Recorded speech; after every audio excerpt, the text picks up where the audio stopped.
Bienvenue à cette édition. Une nouvelle organisation syndicale a été présentée à la presse ce matin. Vous les découvrirez avec nous dans cette édition. Et puis comme tous les mardis, vous aurez les échos du point de presse du chef de file de l'opposition politique avec Yannick Kaboré et Odette Zouangena. Mesdames, Mesdemoiselles, Messieurs, bonsoir. Merci de vous informer sur Canal Vimkera. Une organisation syndicale de la police nationale a été créée le 13 octobre dernier à Ouagadougou. L'Alliance Police Nationale, en abrégé APN, est la dénomination de ce mouvement syndical qui était face à la presse ce matin afin de présenter leur mouvement. Le reportage est signé Moïse Kinda. Bien qu'il existe d'autres mouvements syndicaux au sein de la police nationale, l'Alliance Police Nationale a aussi d'autres motivations dans la mise en place de cette structure au sein de la police nationale. Vu le climat sécuritaire délétère sur le plan national, vu l'insécurité totale que vivent les policiers dans l'exercice de leurs missions, vu le manque criard de matériel adéquat et l'inadaptation du peu existant à la police à la situation sécuritaire actuelle,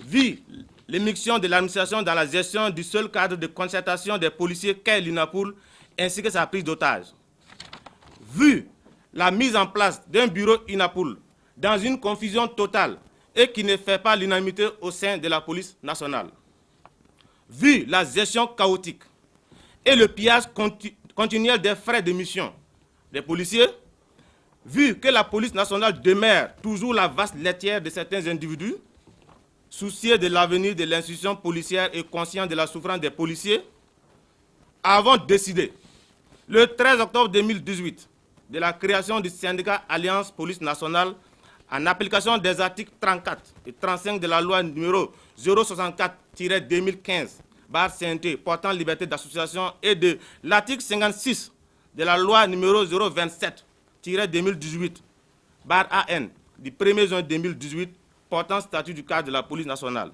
Sans tourner à gauche ni à droite, l'Alliance Police Nationale s'est adressée à son ministre de tutelle et à son directeur général.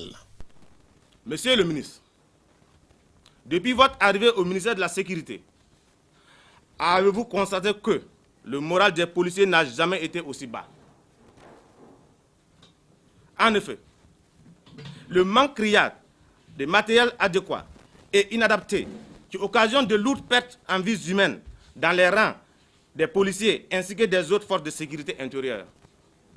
Monsieur le ministre, nos collègues tombés sur le champ de bataille ne reposent pas en paix. Les esprits nous hantent et nous l'espérons pour vous aussi. Et leurs familles sont laissées pour compte. Tous ceux qui sapent le moral de la troupe dans l'exécution de leur mission. Des promesses non tenues, notamment l'acquisition de matériel, les blindés et armes sophistiquées, afin d'accomplir efficacement nos missions régaliennes. Nous dénonçons également des affectations arbitraires et vindicatives par affinité et de complaisance dont vous êtes le signateur. Monsieur le DG, vous avez été un espoir pour la police nationale à votre arrivée à la tête de l'institution. Mais hélas, c'est avec consternation que les policiers ont constaté votre gestion chaotique, calamiteuse, revanchable et mafieuse de la police nationale.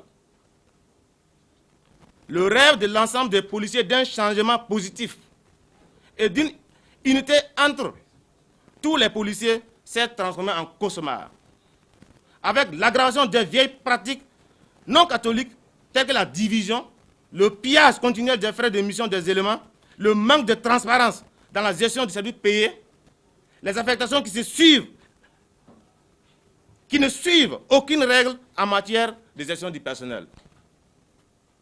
Nous disons non. Non à ces pratiques dignes d'une autre époque. C'est également avec regret que nous avons constaté votre ingérence dans la vie du syndicat INAPOL, ayant abouti à ce clivage entre les policiers avec votre homme de main, en la personne du commissaire principal de police, Zongo Armiao, de la direction des personnels et de ses alliés.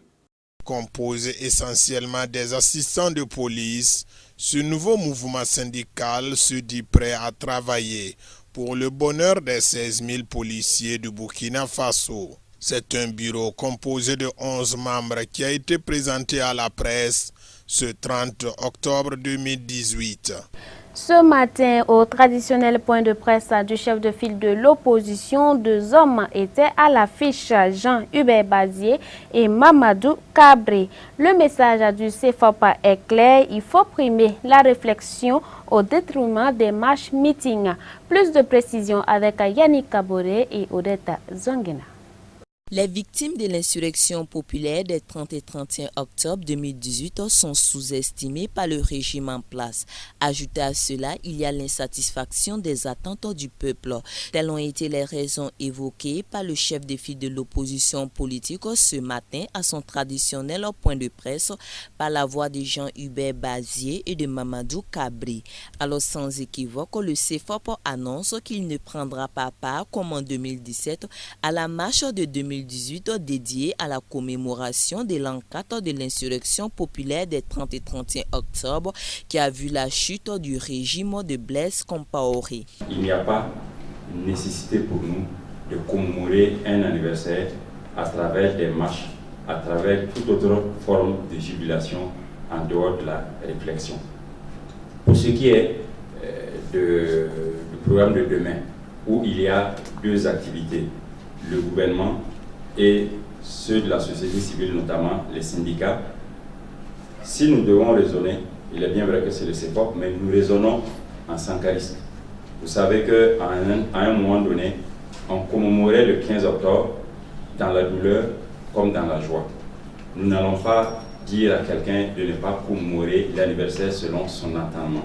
Et pour le présidium, le pouvoir en place devait fournir plus d'efforts pour la prise en charge des victimes. Le collectif CGTB n'a pas été aussi épargné. On a entendu parler du collectif CGTB. C'est bien de se ressaisir maintenant, puisqu'il y a 4 ans, un jour, lorsqu'ils tenaient leur meeting, dans la foule, on leur a demandé et demain, parce que c'était le 29 octobre. Et le lendemain, c'était le 30 octobre, il y avait la sortie de masse qui était préconisée par le CFOP et les organisations de la société civile, justement à l'instigation du CFOP. S'ils ont raté le coche, et maintenant ils veulent s'associer aux pulsations du peuple, qui est meurtri par cette insurrection dont les aboutissants n'ont pas été à la hauteur de ses attentes, je pense que ce sursaut, même s'il est tardif, il vaut la peine. Jean-Hubert Bazier est revenu de long à large sur les problèmes de lotissement et pour lui, tout est question de volonté et annonce par la même occasion une prochaine marche des forces vives pour dénoncer la gouvernance du MPP. Vendredi dernier s'est ouvert à l'église des Assemblées de Dieu de Tanguin-Barrage la 5e édition de la semaine culturelle et sportive dénommée Secus 2018. Chants, prestations de groupe et chorales et un exposé sur le thème de la 5e édition étaient les temps forts de cette cérémonie d'ouverture que nous revivons avec Moïse Kinda.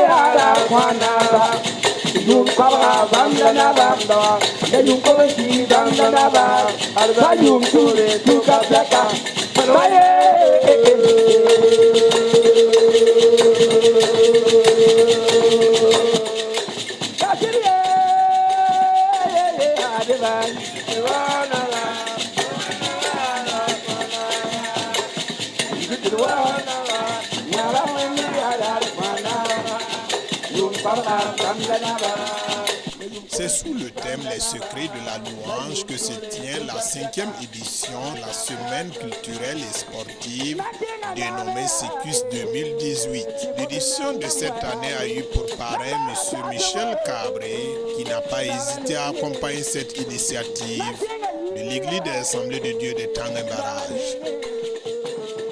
J'ai été désigné et cela a été un honneur pour moi, mais c'est aussi une responsabilité parce que nous sommes venus pour participer à cette 5e édition de Secus. Maintenant, ce que je ressens, c'est que c'est toujours bon de venir parmi les frères, parmi les sœurs et chanter ensemble. Nous avons écouté plusieurs prestations ce soir et cela, ça fait du bien. Et je me sens vraiment tout à fait heureux d'être là parmi tout ce monde-là qui s'est retrouvé pour louer ensemble le Seigneur. Le pasteur Jephté Sawadogo, orateur de cette 5e édition, en guise d'introduction, a étalé 7 points qui seront développés pendant ces 2 jours. D'abord, la louange est un facteur de la présence de Dieu. Pipi ya ti ton bange ti wora ya wenam belma ton pourrait. Ensuite, la louange est un facteur de la victoire et la délivrance. La wora me alebia tonre la far toninga. Troisièmement, la louange est une voie d'accès au miracle. La wora ya sol son pakon konton ti twenya bombana. Et nous allons faire une petite étude de cas, le cas de Samuel. La idnandika a Samuel mamsro. Quatrièmement, la louange permet de remporter la victoire sans combattre. Et na se nyatame ti wora kitidame ti ton pam tonre ti katune zabriye teba zabriye. Ici, il y a le cas de la prise de Jéricho. Et na indika Jéricho la sa lui sa mamsro. Alors, cinquièmement, la louange éloigne les mauvais esprits. Et na le nyame ti wora kitidam ti siswen sa zane tondo. Et nous allons aussi ici étudier le cas du roi Saül. La nandika rima Saül mamsro. Sixièmement, la louange est un sacrifice que Dieu agrée. La yob soba idnanya meti wora ya mongo sen un tatwenam yam. Et nous allons terminer pour dire que la louange unit les peuples. La namba same yeti wora akiti dameti neba lagam taba. La louange jette un pont entre les peuples. Et wora kiti dame ti welga nisa sen mbe buda netab suka nyekale benye. Pour le comité d'organisation de cette 5e édition, l'œuvre qui appartient à Jésus-Christ doit être toujours innovée et il compte sur la grâce de Dieu pour réussir encore le pari de cette édition. Cette année, donc, l'élément spécial, c'est qu'on a prévu la visite des œuvres de l'Église, des assemblées de Dieu à Canet. Entre autres, donc, on sera donc le samedi au collège privé Pierre Dupré, situé à Gafera. Puis au collège d'enseignement Dupré aussi à Yoko 2, pour rendre visite aux jeunes filles qui sont là-bas à l'intérieur.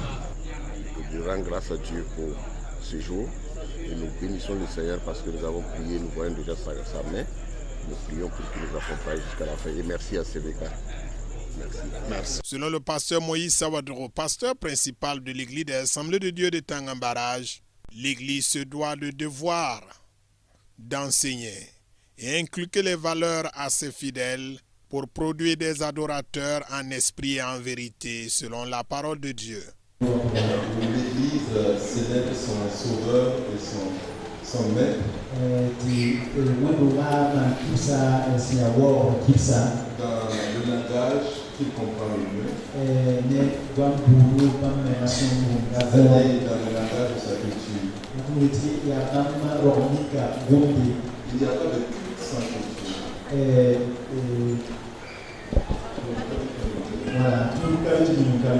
Dieu nous attend dans sa maison avec notre culture. Au ciel, nous n'allons pas chanter en français. Nous sommes allés français. Nous allons chanter en anglais. C'est notre culture, avec des kémas, des routes, des bendas, etc.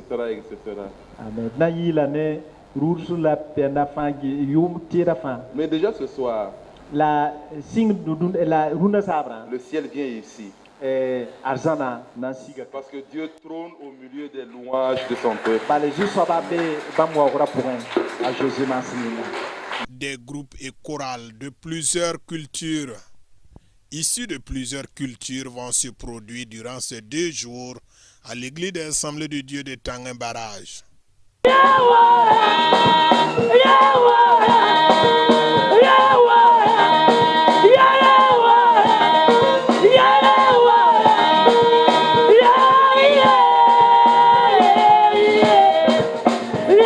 L'actualité hors de chez nous, les États-Unis renforcent la sécurité à leur frontière avec le Mexique.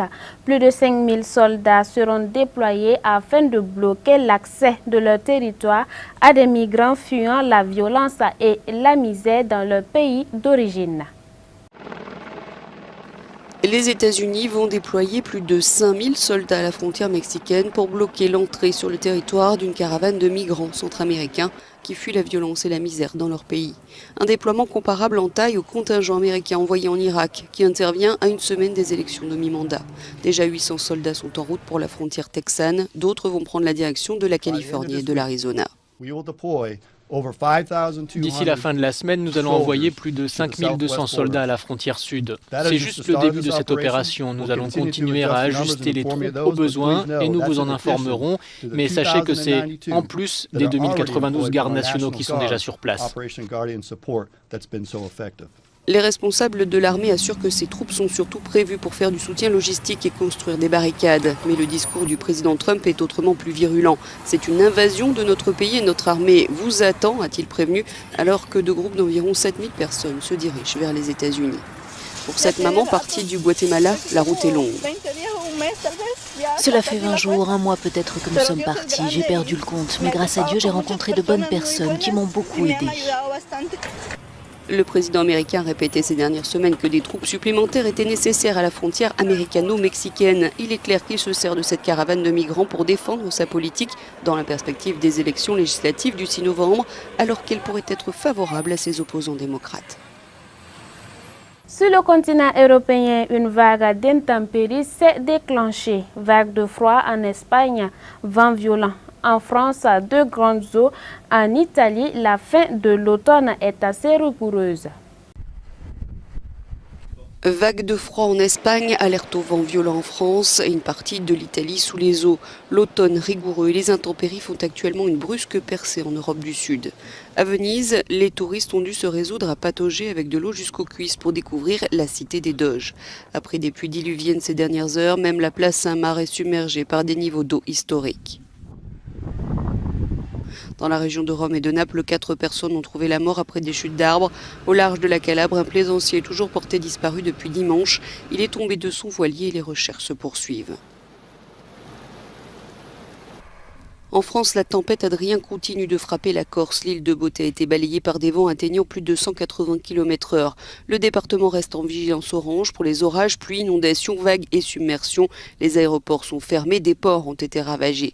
Alors qu'en France métropolitaine, c'est la neige qui a commencé à semer la pagaille dans une dizaine de départements. Nous parlons de la nature dans cette édition. Il faut un grand accord pour elle. En 44 ans, la Terre a perdu 60% de sa faune sauvage. C'est ce qui résulte du rapport de la structure Planète Vivante, un rapport établi tous les 2 ans.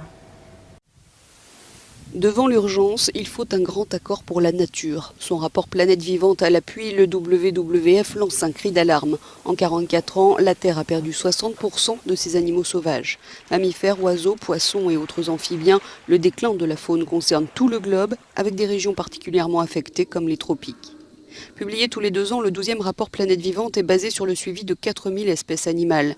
La perte des habitats est la cause première de ce déclin, qui ne semble pouvoir être freiné à moins d'une prise de conscience rapide, à l'image de l'accord passé pour le climat. La fenêtre d'action globale est réduite, elle doit intervenir d'ici 2020 selon le directeur du Fonds mondial pour la nature. Mais la concertation des pays s'annonce difficile alors que la Chine vient juste d'autoriser à nouveau le commerce de produits issus du rhinocéros et du tigre, 2 espèces en danger. Voilà, ainsi s'achève cette édition. Prenons soin de la nature que Dieu nous a donnée. Excellente suite de programmes sur Canal Vim Kwera. Demeurez bénis en Christ Jésus.